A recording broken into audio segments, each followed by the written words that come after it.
Saking lamanya nggak pernah lagi berkunjung ke pondok kami yang terbengkalai ini, sampai-sampai banyak banget kerang tempalang bahkan siput panjang tuh yang hidup di anak sungai. Ya begitulah resikonya kalau nggak pernah dipanen ataupun dicari hasil alamnya. Pastinya akan melimpah ruah ya guys. Tapi airnya tetap mengalir dan banyak pasir-pasir bahkan lumpur-lumpur. Sampai-sampai dulu tuh banyak yang bilang salah fokus dengan air sungainya, bener-bener cetek banget. Coba dicangkul kak biar lebih dalam lagi. Nah bukannya nggak pernah dicangkul guys, tapi sungai ini tuh bener-bener rutin banget dicangkulin terus sama bapak bahkan abang aku. Tapi nggak tahu kenapa sungainya tuh pasti balik lagi tertimbun seperti itu guys. Nah sebelum kita akan ke sungai, di sini aku tuh mau nyalain api dulu di pondok karena udah lama banget nggak pernah kesini ya guys. Dulu ada yang bilang, kak kenapa sih selalu nyalain api di pondok, apa di situ banyak nyamuknya? Jujur guys, di pondok ini tuh nggak ada nyamuk ataupun agas sama sekali. Memang ada beberapa tempat yang banyak agas bahkan nyamuk hutannya juga guys. Tapi kebetulan di pondok ini tuh nggak ada nyamuk bahkan agasnya sama sekali ya, yang ada cuma semut-semut kecil aja. Setelah memasang api dari kejauhan, aku melihat ada tebu telur yang udah pada patah guys. Jadi aku langsung panen aja dan hasilnya lumayan banyak juga. Kayaknya habis patah karena angin kencang juga. Tapi ada beberapa juga tebu telurnya tuh yang habis dimakan sama serangga. Sebenarnya di kebun kami yang di atas gunung ini tuh nggak terlalu banyak juga kita tanami sayur ya guys. Tapi ada beberapa lah yang bisa kita panen juga karena bener-bener nggak terurus, dan ini pun sisa yang ditanam mama aku beberapa bulan yang lalu.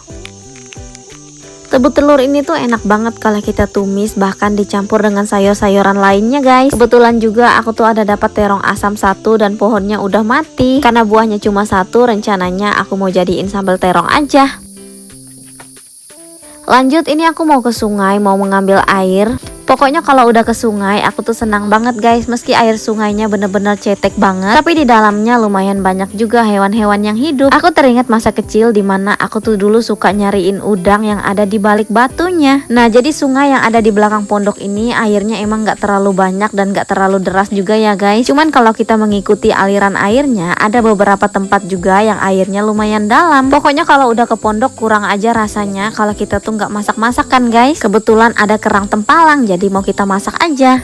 Dulu aku pernah membaca komentar katanya, kak emangnya sungai di Kalimantan tuh tiap anak sungainya selalu ada siput bahkan kerang tempalangnya ya? Karena setahu aku jenis kerang tempalang ini tuh adanya di kolam dan dibudidayakan aja. Wah, aku kurang tahu guys bahwa kerang tempalang ini tuh bisa dibudidayakan. Yang aku tahu di daerah kami tuh setiap sungai pasti mempunyai siput, bahkan ada kerang tempalangnya juga. Nah, kerang tempalang ini tuh tempat hidupnya nggak sembarang juga guys. Mereka tuh lebih senang di tempat yang pasir-pasir bahkan lumpur-lumpur gitu. Yang pastinya mereka tuh hidup di air yang mengalir ya guys. Kali ini aku tuh nggak ambil siput panjang guys, karena siput panjangnya nggak terlalu